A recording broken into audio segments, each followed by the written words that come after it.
Welcome to the family. If you enjoy powerful stories and wild adventures, subscribe now, hit like and share with someone who will love it too. The cargo freighter Meridian drifted silently through the Veil Nebula, its hull scarred from countless runs through pirate-infested space. Captain Jake Morrison stood on the bridge, watching the swirling purple gases part before their ship like cosmic curtains. What should have been a routine supply run to the outer colonies had become something far more dangerous. "Captain, we're picking up a distress signal," reported Navigator Lisa Park, her fingers dancing across the holographic display. "It's strange. The frequency pattern doesn't match any known human or allied species." Jake frowned, studying the pulsing red indicator on the tactical screen. In his 15 years hauling freight through the galaxy's most dangerous sectors, he'd learned to trust his instincts. And right now, those instincts were screaming at him to change course. "Could fear trap," muttered Chief Engineer Tom Brady from his station. "Pirates have been using fake distress calls to lure ships into ambushes, but there was something about the signal's mathematical precision that spoke to Jake's curiosity. It wasn't random or desperate like most pirate bait. This was calculated, almost regal. "Set course for the signal's origin," Jake decided, "but keep the weapons online and be ready to jump to hyperspace at the first sign of trouble." The Meridian changed course, its fusion engines humming with barely contained power.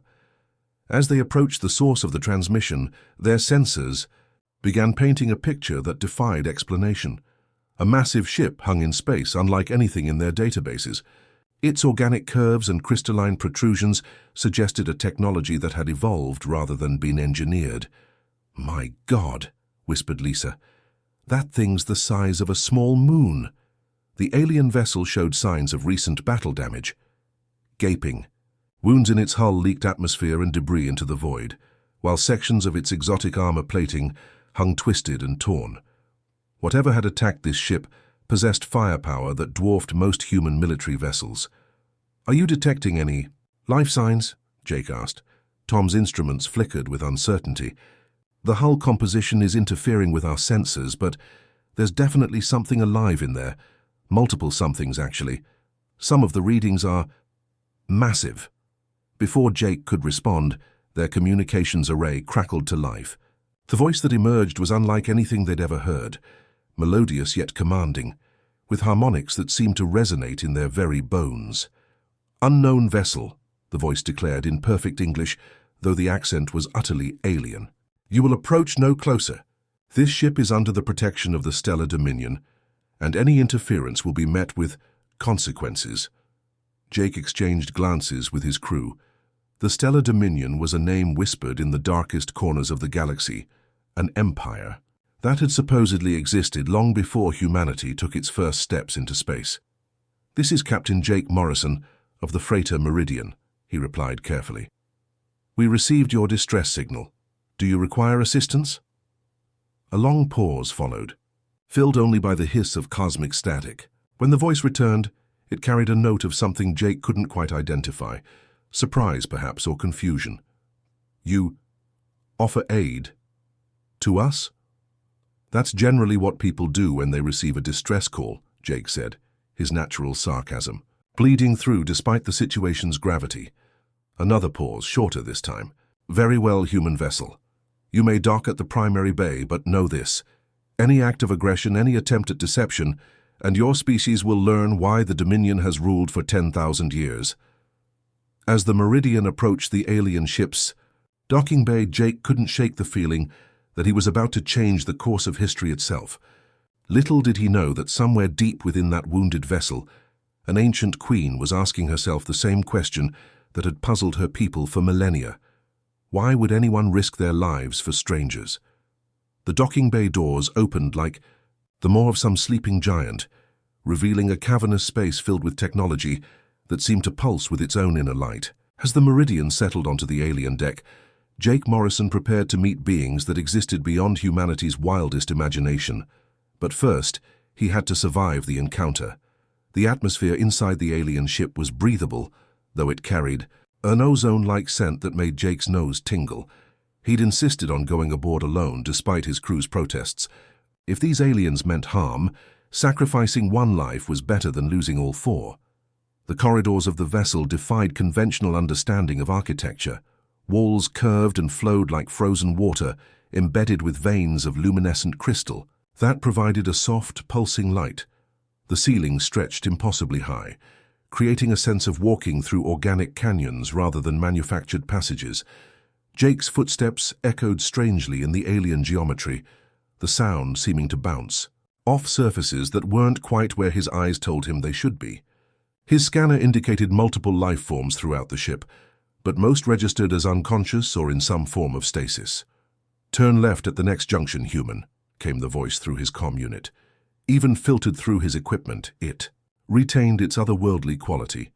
"The Queen awaits in the central chamber, Queen." Jake filed that information away as he navigated the maze-like passages. He'd dealt with plenty of self-proclaimed royalty in the outer colonies, but something told him this would be different. The central chamber was vast beyond comprehension, its domed ceiling lost in shadows that seemed to move independently of any light source. In the center, upon a throne carved from what appeared to be a single massive crystal, sat a figure that redefined Jake's understanding of alien life. She was tall, nearly 8 feet even while seated, with skin that seemed to shift between deep purple and midnight blue depending on the angle of view. Her features were sharp and angular, unmistakably feminine yet utterly foreign. Forearms moved with fluid grace, each ending in hands that bore too many fingers. Most striking were her eyes, large, multifaceted like cut gems and filled with an intelligence that spoke of eons of experience, but it was clear she was injured. Dark fluid, her blood, Jake realized, seeped from wounds along her left side, and one of her forearms hung limp and useless. "So," she said, her voice carrying that same resonant quality in person. "A human comes before Queen Lyra of the Third Dominion. Tell me, small creature, why do you offer aid to one you have never met?" Jake studied her for a moment, noting the way she held herself despite her obvious pain. There was pride there, and wariness, but also something else. Curiosity. "Because you're hurt," he said simply, "and because it's the right thing to do." Lyra's expression shifted, those faceted eyes narrowing. "The right thing? Your species is barely past throwing rocks at each other. What could you possibly know of right?" "Maybe we're young," Jake admitted, approaching slowly with his hands visible. "But we learned something important along the way. Nobody survives alone." "Do not come closer," Lyra commanded, but her voice lacked its earlier authority. "I am not some wounded animal to be—" She stopped mid-sentence as Jake knelt beside her throne, his scanner already analyzing her injuries. The wounds were deep, caused by some form of energy weapon that had left the edges cauterized and infected. "You dare touch me, human," she demanded, but made no move to stop him as he examined the wound. "Lady, you're dying," Jake said bluntly. "This infection is spreading through your system. Without treatment, you'll be dead within hours." Lyra's four eyes studied him with an intensity that made his skin crawl. "And you would prevent this? Why?" "My death would eliminate a potential threat to your species." Jake looked up at her, seeing, past the alien features to something fundamentally familiar, the look of someone trying to understand a kindness they'd never experienced. "Because that's not who we are," he said quietly. "At least it's not who we try to be." For the first time since entering the chamber, Queen Lyra was silent. Around them, the ship's crystals pulsed with a rhythm that seemed almost like a heartbeat, as if the vessel itself was holding its breath. "Your medical knowledge would be insufficient," she finally said. "Our physiologies are too different." "Maybe," Jake agreed, pulling a medical kit from his pack. "But infection is infection, and I've patched up everything from humans to Rigelian rock snappers. The principles are usually the same."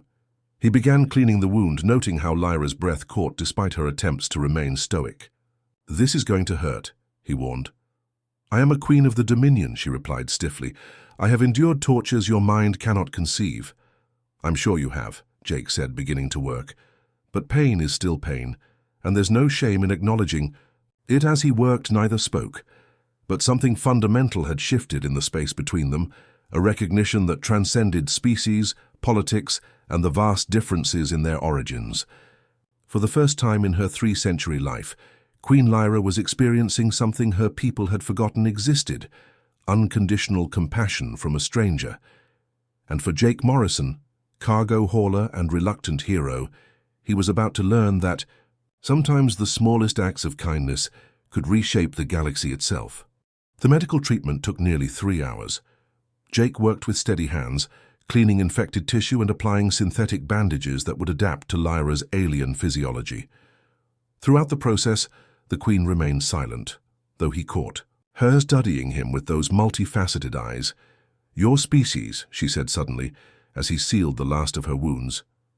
"Do all humans possess such persistence?" Jake sat back on his heels, wiping sweat from his forehead. "We can be pretty stubborn when we want to be. It's gotten us into trouble more than once. And out of it as well, I would imagine." Lyra tested her previously injured arm, flexing fingers that moved with renewed strength. "This healing technique, it is common among your people?" "Basic field medicine, yeah. We're explorers and traders. You learn to patch people up when the nearest hospital is 50 light-years away." Lyra stood slowly, her full height impressive even to Jake's 6-foot frame. The dark fluid had stopped seeping from her wounds, and color was returning to her unusual skin. "I am in your debt, human Jake Morrison," she said formally. "This creates complications." "How so?" "My people do not accept charity, to owe a life debt, to an alien species." She paused, struggling with concepts that had no equivalent in her culture. "It is unprecedented. The Council of Matriarchs will not know how to respond." Jake shrugged. "Then don't tell them." Lyra's eyes widened, an expression that was startling on her angular features. "You would keep this secret?" "Lady, I'm a cargo hauler, not a diplomat.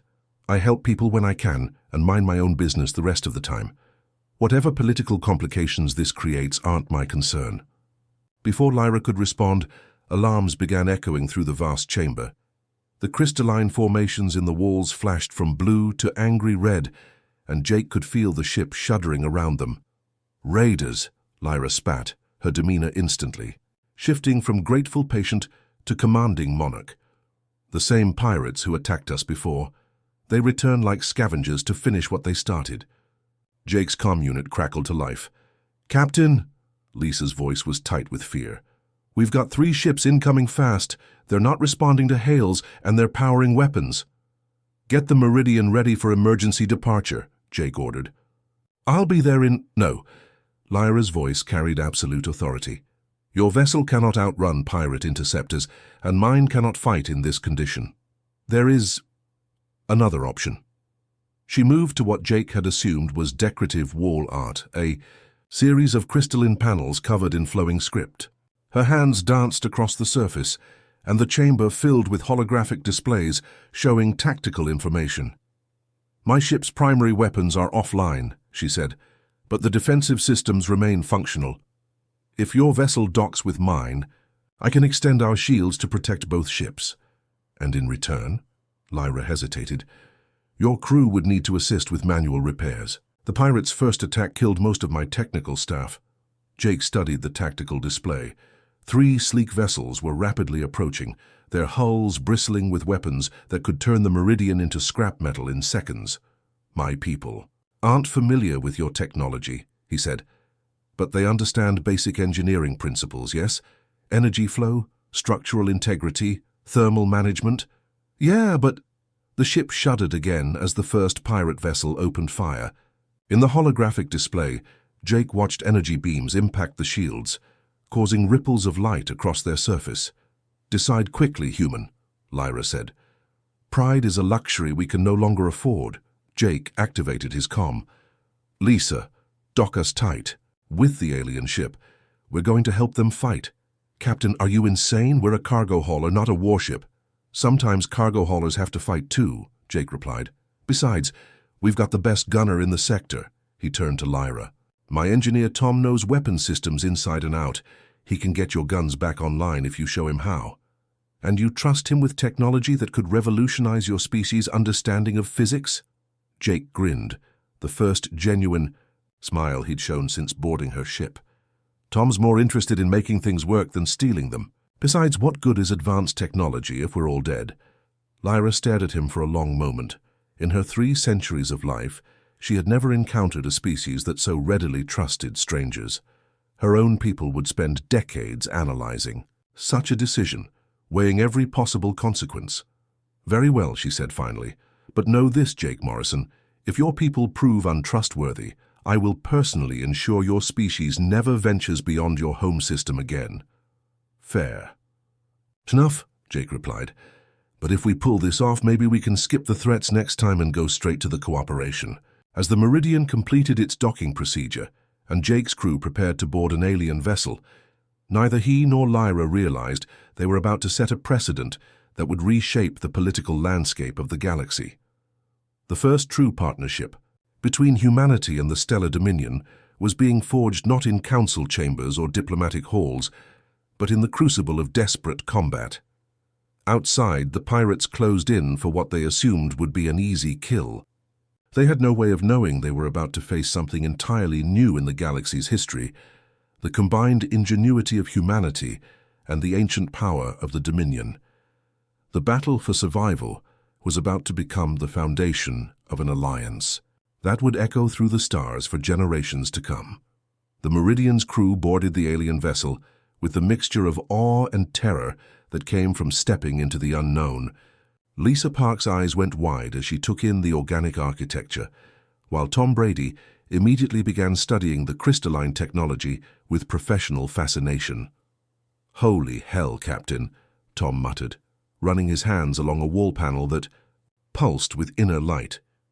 "This stuff is alive, not artificial intelligence, actually biological." "Can you work with it?" Jake asked as another impact shook the ship.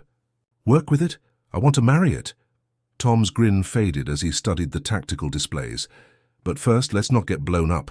Queen Lyra led them through corridors that seemed to reshape themselves as they passed, the ship's living systems adapting to accommodate the smaller human forms. They arrived at what was clearly the vessel's command center, a vast space where crystalline formations grew from floor to ceiling, each one pulsing with data streams that flowed like liquid light. "The primary weapons array," Lyra explained, gesturing to a cluster of dead crystals near the chamber's center. "The pirates' attack severed the bio-neural connections. Your engineer must re-establish the pathways while maintaining proper energy flow ratios." Tom approached the damaged crystals with reverence. "It's like brain surgery," he breathed. "These aren't just computers, they're organs." "An apt comparison," Lyra agreed. "My ship is not built, it is grown. Each component is part of a living whole." Lisa had found what appeared to be a navigation station, its organic interfaces responding to her touch with curious tendrils of light. "Captain, I'm reading the ship's sensor data. Those pirate vessels, they're not just after salvage. They're targeting the Queen specifically." "Assassins," Lyra confirmed grimly. "The Council of Matriarchs grows tired of my progressive policies. They would prefer a ruler who maintains the old ways." "What old ways?" Jake asked, even as he helped Tom identify damaged neural pathways. Lyra's expression hardened. "Isolation, conquest, the belief that other species exist only to serve the Dominion." She paused, watching Tom work with delicate precision on her ship's living systems. "I have argued for different approaches. Apparently, some consider this heretical." The ship shuddered again, more violently this time. In the tactical display, Jake could see their shields failing under the sustained assault. "How long do we have?" he asked. "At current power drain, perhaps 20 minutes, Lyra replied. "After that, got it." Tom's triumphant shout echoed through the chamber as one of the crystal formations blazed to life. "The neural pathways are reconnecting. Lisa, I need you to monitor power flow while I work on the next cluster." "On it," Lisa replied, her hands dancing across organic controls that seemed to anticipate her intentions. "Tom, you're a genius. These systems are actually helping me understand them." Jake watched his crew work alongside alien technology with the adaptability that had made humanity successful throughout the galaxy. But it was Lyra's reaction that surprised him most. The Queen stood transfixed, watching humans integrate with her ship's living systems as if they had been born to it. "Remarkable," she murmured. "Your species adapts faster than any I have encountered. Most races require years to interface with bio-neural technology." "We're stubborn that way," Jake said. with a grin that faded as proximity alarms began wailing. "How much longer, Tom?" "2 more clusters, maybe 3 minutes each." "We don't have 6 minutes," Lisa interrupted. "They're charging some kind of super weapon. If they fire that thing—" Lyra moved to the central command matrix, her 4 arms working in perfect coordination across multiple interfaces.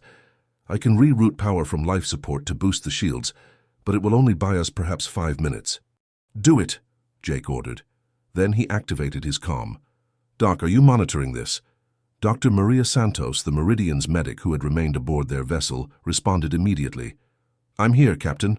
What do you need?" "Can you access the alien?" "Ship's medical systems?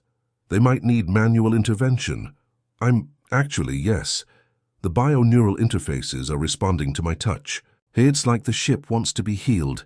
That comment made Lyra pause in her work. "Your medic understands bio-neural healing?" "She's patched up half the species in the galaxy," Jake replied. "If it bleeds, she can fix it." As Tom worked frantically, on the second weapon cluster, something extraordinary was happening. The alien ship's living systems weren't just accepting human assistance, they were actively collaborating. Neural pathways that should have taken hours to repair were healing. In minutes, as if the ship itself recognized the humans as allies rather than invaders. "Second cluster online," Tom announced. "1 more and we'll have partial weapons capability." The pirate superweapon fired, a lance of coherent energy that struck their shields with devastating force. The organic walls around them flickered between transparency and opacity as the ship's bio-neural system struggled to compensate. "Shields at 15%, Lisa reported. "We can't take another hit like that." Lyra's hands moved across her controls with desperate precision. "If we can restore even partial weapons capability, I can target their power cores. These raiders may be assassins, but they fly standard pirate vessels." There, Tom's shout came as the final crystal cluster blazed to life. "Full weapons restored." The change in the ship was immediate and profound. What had been a wounded, dying organism suddenly thrummed with barely contained power.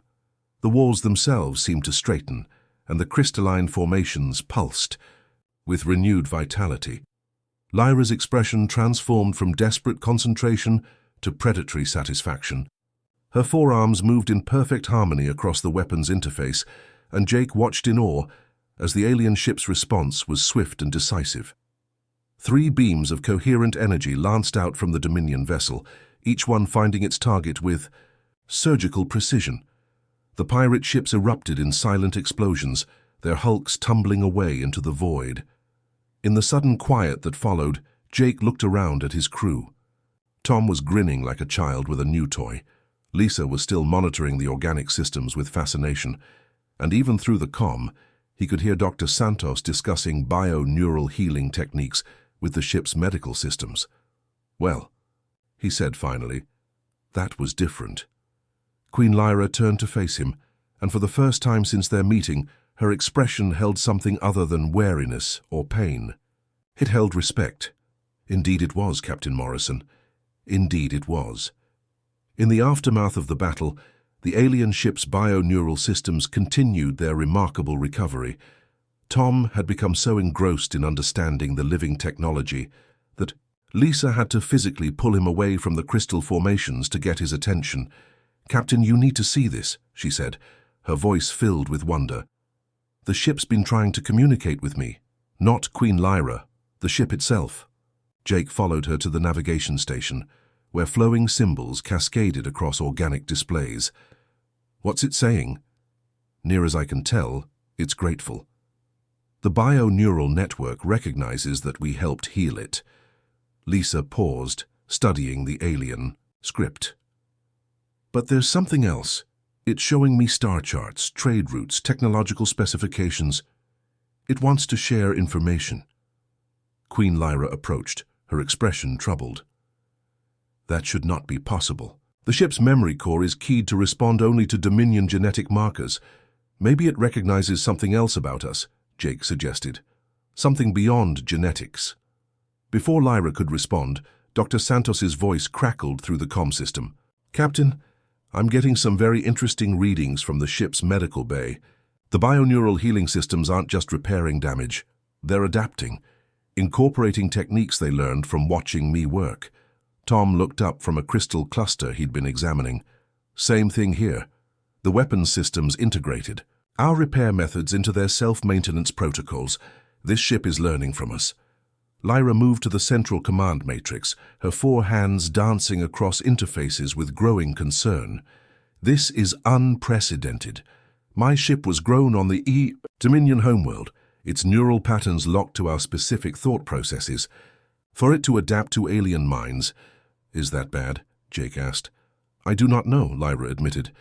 Such adaptation has never occurred in the 10,000-year history of the Dominion.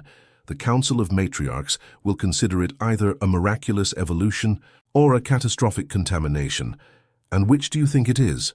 Lyra studied the displays showing her ship's newfound capabilities.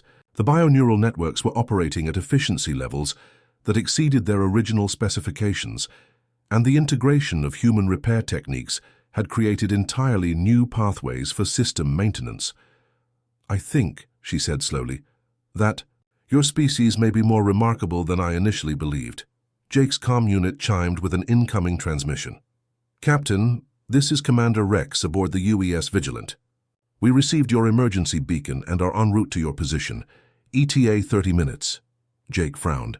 He hadn't activated an emergency beacon, which meant, Lisa, did you... Not me, Captain. The signal came from the alien ship's communication. Array. Lyra's expression darkened.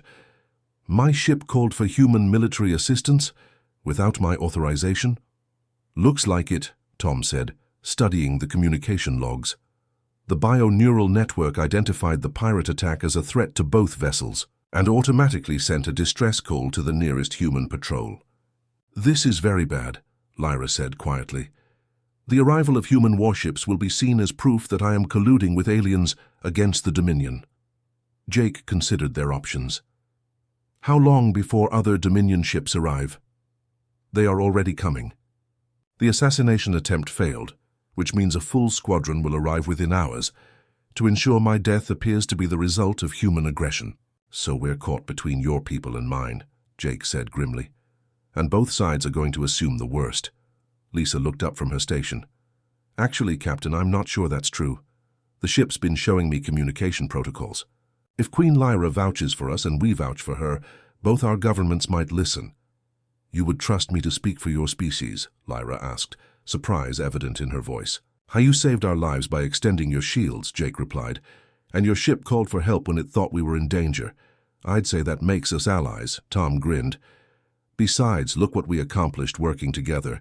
Imagine what we could do if our species actually cooperated, instead of just avoiding each other. Dr. Santos's voice joined the conversation through the comm. Captain, the ship's medical systems are asking me to compile a report on human physiology for their databases. They want to be able to treat humans if we're going to be working together regularly. Working together regularly, Lyra repeated. So you assume this will continue? Jake shrugged. Well, your ship seems to think so, and frankly, after seeing what we can accomplish together, it seems stupid not to try. Lyra was quiet for a long moment, her faceted eyes studying each of the humans in turn. Finally, she spoke. The Council of Matriarchs will not approve, she said. They will see this as contamination of Dominion purity. Then maybe it's time for new leadership, Jake said bluntly. Leadership that understands the galaxy is bigger than any one species. You would support such a change? Even knowing it could lead to civil war within the Dominion? Jake met her gaze steadily. Lady, my species has been through plenty of civil wars. Sometimes you have to fight for what's right, even when it's difficult. And if I am overthrown, if conservative elements seize control and declare war on humanity, then we'll deal with that when it happens, Jake replied. But I'd rather face that possibility than guarantee it by doing nothing. The bioneural systems around them pulsed with increasing intensity, as if the ship itself was responding to the conversation. On the displays, star charts began appearing, not of current territorial boundaries, but of potential trade routes, joint colonies, and shared research facilities. The ship is showing us possibilities, Lisa said softly. What we could build together. Queen Lyra studied the displays with growing wonder. In 3 centuries of life, She had never seen her people's technology respond with such enthusiasm to any concept. The ship wasn't just accepting the idea of human-Dominion cooperation, it was actively planning for it. "Very well," she said finally. "When your Commander Rex arrives, we will present a united front, and when the Dominion squadron appears, we will do the same. And if both sides decide to start shooting," Lyra's expression shifted to something that was almost predatory, "then they will learn what happens when the galaxy's most advanced bio-neural warship is crewed by beings who understand the true meaning of cooperation." As if in response to her words, the ship's weapon systems hummed to life, their crystal formations pulsing with power that exceeded their original specifications. The fusion of human ingenuity and Dominion technology had created something neither species could have achieved alone. The question now was whether the galaxy was ready for what they had become. The human patrol ship Vigilant arrived with weapons powered, but not targeted, a gesture of cautious readiness that Jake appreciated. Commander Rex was a by-the-book officer who had probably never encountered a situation like this in 20 years of service. "Captain Morrison," Rex's voice crackled through the comm, "please explain why your cargo vessel is docked with an unknown alien warship." "Unknown might be overstating it, Commander," Jake replied. "This is Queen Lyra of the Stellar Dominion. We've been working together to fight off pirates." A long pause. "Captain, are you saying you've made first contact with the Dominion? The same Stellar Dominion that our intelligence services have been trying to locate for 50 years? "Apparently, yeah." Before Rex could respond, space around them began to shimmer. 3 massive vessels materialized from hyperspace, their hulls bearing the crystalline configurations that Jake had learned to associate with Dominion technology. But where Lyra's ship had an organic elegance, these vessels were clearly built for war. "Ah," Lyra said calmly, studying the tactical displays. "The Enforcement Squadron, led by Matriarch Vera, if I read the biosignatures correctly." "Old friend of yours?" Jake asked. "My aunt, actually, and the most conservative member of the Council. She has opposed every progressive policy I have ever proposed." The communication array crackled with an incoming transmission. The voice that emerged was similar to Lyra's but harsher, carrying undertones of absolute authority. "Queen Lyra," Matriarch Vera announced, "you will surrender yourself for judgment. Your collaboration with alien forces constitutes treason against the Dominion." "Actually," Lyra replied, activating her own transmitter, "my collaboration with these humans has resulted in significant tactical innovations and mutual benefit. Perhaps we should discuss this rather than resort to accusations." "There is nothing to discuss. Prepare to be boarded," Commander Rex's voice cut across the channel. "This is Commander Rex of the United Earth ship Vigilant. Queen Lyra and her crew are under the protection of human forces. Any act of aggression will be considered an attack on Earth vessels." Jake winced. Rex was trying to help, but his military training was showing. To the Dominion, that probably sounded like a threat. "Commander," Jake said quickly, opening a 3-way channel, "maybe we should all take a step back here. Nobody needs to start shooting." "Captain Morrison speaks wisdom," Lyra agreed. "Matriarch Vera, the humans came to our aid when pirates attacked. They asked for nothing in return and risked their lives to save mine. Is this the behavior of enemies? It too is the behavior of manipulators seeking to exploit Dominion secrets," Vera replied coldly. "Release them immediately, or we will do so by force." Tom's voice crackled through Jake's private comm. "Captain, the alien ship's weapons are powering up, not targeting anything, but definitely ready for action." That was when Dr. Santos made an unexpected contribution to the conversation. "Excuse me," she said, her voice carrying clearly over the open channel, "but I'm curious about something. Matriarch Vera, when was the last time your ship's bio-neural systems received organic healing treatments?" A pause. "What relevance does this have?" "Well, I've been working with Queen Lyra's ship, and the bio-neural networks are showing signs of age-related degradation that could be easily treated. I imagine ships as old as yours must be experiencing similar issues." Jake blinked. Maria was using medical small talk as diplomacy. "Our vessels function adequately," Vera replied, but there was a note of interest in her voice. "I'm sure they do," Maria continued conversationally. "But Adequate and optimal are very different things. The neural pathways I've been treating show remarkable improvement in efficiency and response time. Lisa caught onto the strategy and chimed in. The navigation systems too. I've never seen bio-neural networks adapt so quickly to new problem-solving methods. Tom joined the impromptu sales pitch. And the weapons systems, the integration of human repair techniques has improved targeting accuracy by 30%. Commander Rex seemed confused by the turn in conversation, but Jake could see what his crew was doing. They weren't talking politics or military strategy. They were talking shop, professional to professional, sharing technical achievements. 30%?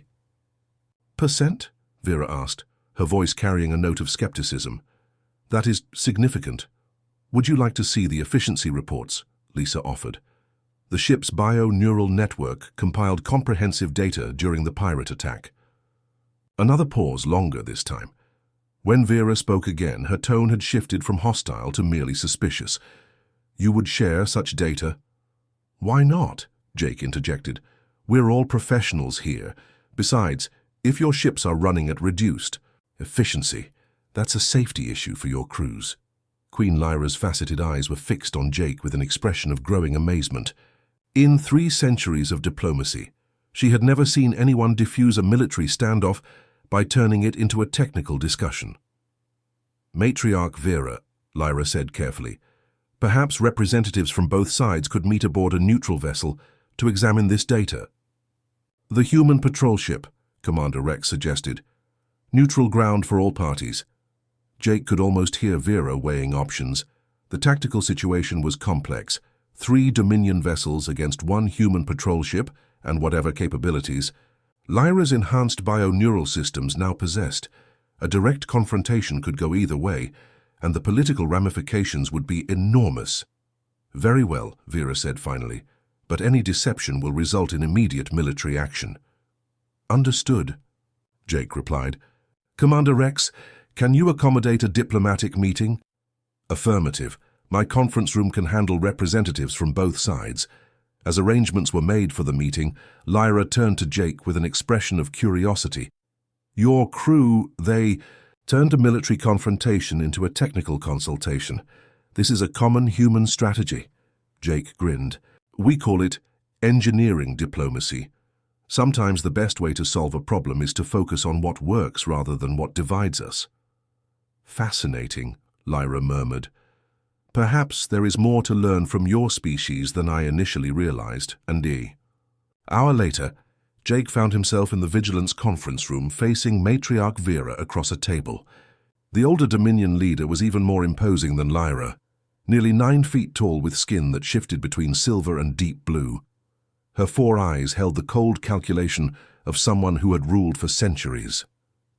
Before we examine your technical data, Vera said without preamble, I require an explanation. Why did you assist Queen Lyra?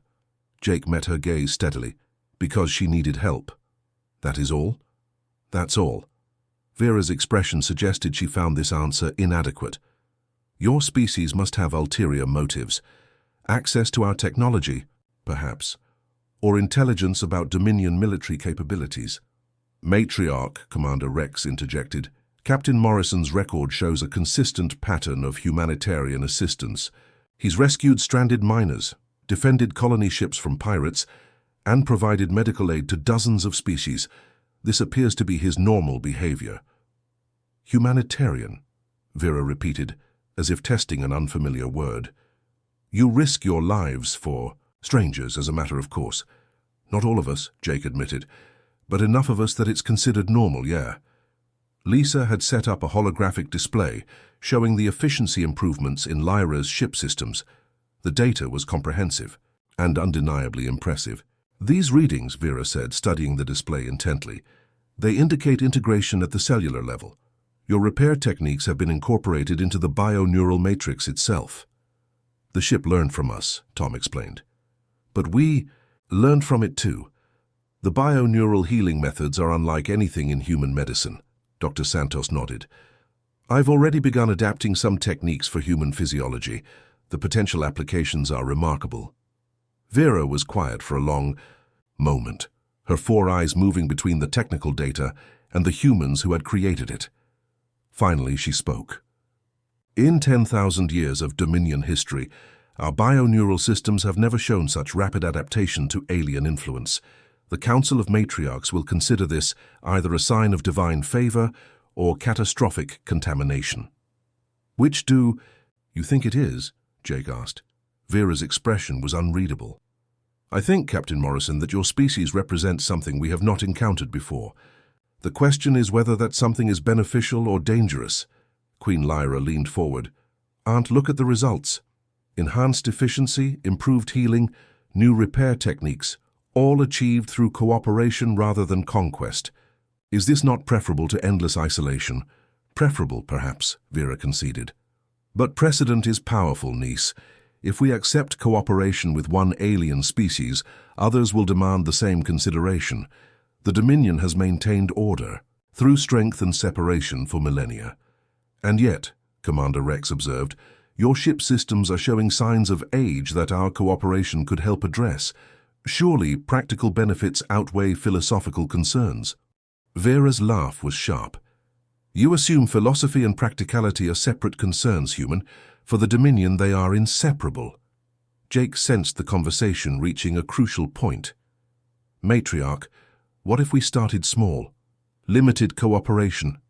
On specific projects. Medical research, engineering problems, mutual defense against pirates.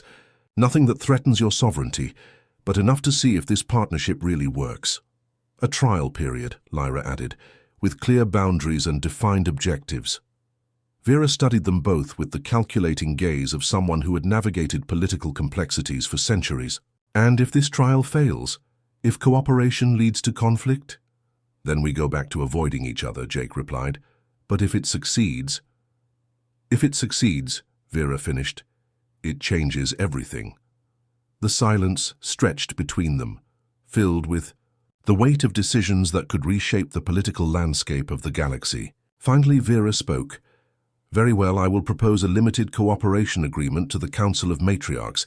6 months, specific objectives, clearly defined boundaries.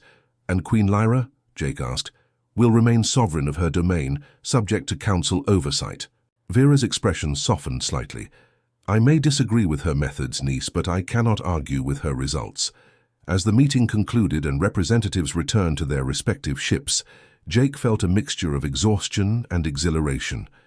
They had averted a military confrontation and established the framework for an unprecedented alliance.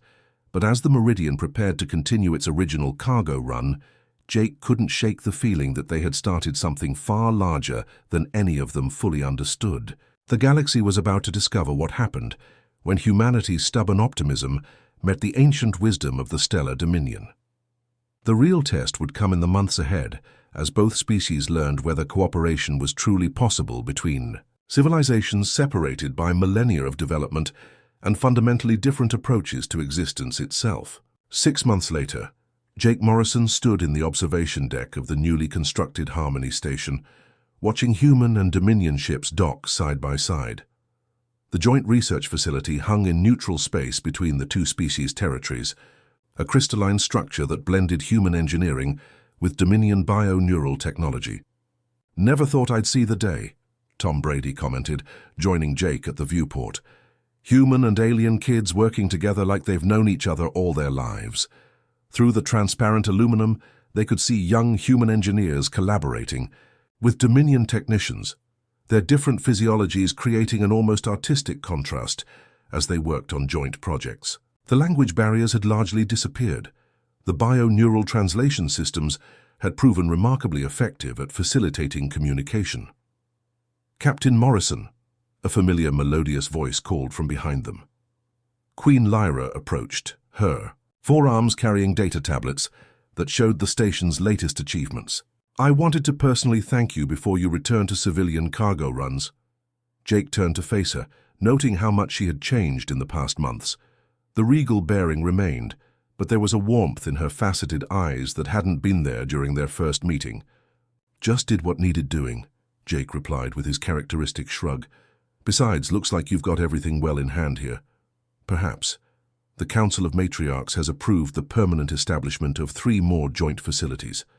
Matriarch Vera has become an unexpected advocate for human-Dominion cooperation, Tom grinned. Helps that our maintenance techniques improved her flagship's efficiency by 40%. Nothing converts skeptics like tangible results. Dr. Santos approached, her medical bag slung over one shoulder. Jake, the Dominion healers want me to establish a permanent medical exchange program. Turns out bioneural healing works even better when combined with human surgical techniques. And the navigation improvements, Lisa added, looking up from their bioneural interface she'd been studying, have reduced hyperspace travel time by 20%. Both our species are going to benefit from that. Jake nodded, but his attention was drawn to a group of young humans and Dominion citizens working together on what appeared to be a new type of starship design. Their collaboration was so natural, so effortless, that it was hard to believe the two species had been complete strangers just months before. There is something else, Captain, Lyra said quietly. The bioneural networks have been analyzing the cooperation data from all joint projects. They have reached some interesting conclusions, such as, they believe this partnership represents an evolutionary leap for both species, not biological evolution but social and technological advancement that neither could achieve alone. Lyra paused, studying the data tablets. The networks are requesting permission to establish permanent integration protocols. Jake raised an eyebrow. The ships want to make this arrangement official. More than that, they want to create hybrid vessels, ships that combine human adaptability with Dominion bioneural capabilities from the design stage, crews that include both species as a matter of standard practice. Tom's eyes lit up with engineering enthusiasm. Think about it, Captain. Human intuition and problem-solving combined with Dominion technology and longevity. We could explore regions of space that neither species could handle alone. The Council has already approved a prototype program, Lyra continued. 3 experimental vessels jointly crewed, with missions designed to test long-term cooperation under challenging conditions. Jake looked around at the station, at humans and Dominion citizens working together with an ease that belied their fundamental differences. 6 months ago, he had been a simple cargo hauler who happened to respond to a distress call. Now he was witnessing the birth of something unprecedented in galactic history. You want me to captain one of these prototype ships? He asked. Lyra's expression became almost shy. Actually, we were hoping you would consider a different role. The Dominion Council and the Human Colonial Authority are establishing a new position, Ambassador of Practical Cooperation, someone who understands both species and can facilitate future partnerships. Diplomatic immunity, full authority to negotiate on behalf of both governments, and a really nice ship, Lisa added with a grin. I may have been consulting on the job description. Jake was quiet for a moment, considering the offer. He had spent most of his adult life hauling cargo between distant worlds, living free of political entanglements and bureaucratic complications. The idea of becoming a formal diplomat should have been terrifying, but as he watched human and Dominion youth working together with infectious enthusiasm, he realized that some opportunities were too important to decline. Do I get to keep my crew? He asked. All of them, Lyra confirmed, along with Dominion counterparts who complement their skills. Dr. Santos will head the medical exchange program, Tom will lead joint engineering projects, and Lisa will coordinate navigation and communication systems. And you? Lyra's smile was radiant. I have been appointed as the Dominion's Ambassador of Practical Cooperation. It seems we will be working together for the foreseeable future. Jake extended his hand, a gesture that had become natural between them over the months of cooperation. Lyra grasped it with one of her forehands, the symbolic handshake representing everything they had built together. Well then, Jake said with a grin that matched Tom's earlier enthusiasm, I guess we better get started. The galaxy's a big place, and there are probably other species out there who could use some practical cooperation. As if responding to his words, the station's bioneural systems hummed with approval, their crystalline formations pulsing with the rhythm of shared purpose. Through the viewport, the combined human and Dominion fleet prepared for missions that would carry the message of cooperation to distant stars. The age of isolation was ending. In its place, something new was beginning, an era where different species would face the challenges of space not as competitors, but as partners. And at the heart of it all was a simple truth that humanity had always understood, but the galaxy was just beginning to learn. Nobody survives alone.